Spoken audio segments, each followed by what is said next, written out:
Well, এটা দুটো দিক থেকে বলা যায়, একটা আদর্শগত দিক থেকে আর একটা প্রায়োগিক দিক থেকে। প্রায়োগিক দিক থেকে বাংলাদেশে যে প্রচলিত বামপন্থা, এটার আমি কোনো আপাতত ভবিষ্যৎ দেখি না। এই কারণে যে বামপন্থা আপনি গত 30 বছর যদি লক্ষ্য করেন, বামপন্থীরা নিজেদের রাজনীতিটা তারা এখানে করেন নাই। বামপন্থীর মধ্যে বিএনপিপন্থী বামপন্থী আছে, আওয়ামী লীগপন্থী বামপন্থী আছে।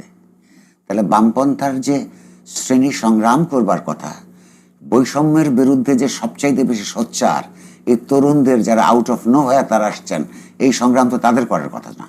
কারণ পুঁজিতান্ত্রিক ব্যবস্থা জাতীয় এবং আন্তর্জাতিকভাবে যেভাবেই বলুন না কেন, পুঁজিতান্ত্রিক ব্যবস্থা একটা বৈষম্য সৃষ্টি না করে নিজেকে আপনার সচলই রাখতে পারে না। তো সেই সব কারণে এই দেশে বৈষম্য বিরোধী আন্দোলনের চ্যাম্পিয়ন হওয়ার কথা ছিল বামপন্থাদের, কিন্তু সেটা হলো না কেন? বিকজ তারা নিজেরা নিজেদের রাজনীতিটা করেন নাই। আপনি লক্ষ্য করুন, তাহলে সমাজে যে কাউকে জিজ্ঞেস করবেন তারা বলবে এটা আওয়ামী লীগপন্থী বামপন্থী, এটা বিএনপি পন্থী বামপন্থী। অর্থাৎ নিজেদের সক্রিয়তার ধরে রেখে রাজনীতিটা করতে পারেন না। এটা হলো এক। এর বাইরেও কিন্তু দল ছিল যারা আসলে সমাজতন্ত্রের কথা বলেছে।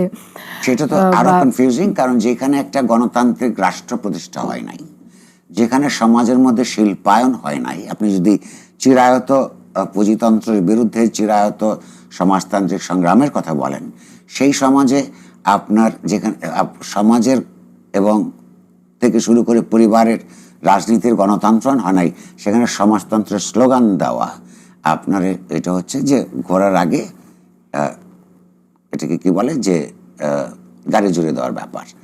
তো সেটা আর একটা রাজনৈতিক বিভ্রান্তি। প্রশ্নটা হচ্ছে যে কিন্তু লং টার্মে তাত্ত্বিকভাবে বামপন্থা, এটা যেই নামেই ডাকুন না কেন, বামপন্থার রাজনীতির ভবিষ্যৎ ভীষণ ভালো বাংলাদেশে, এইখানে যাই হোক না কেন।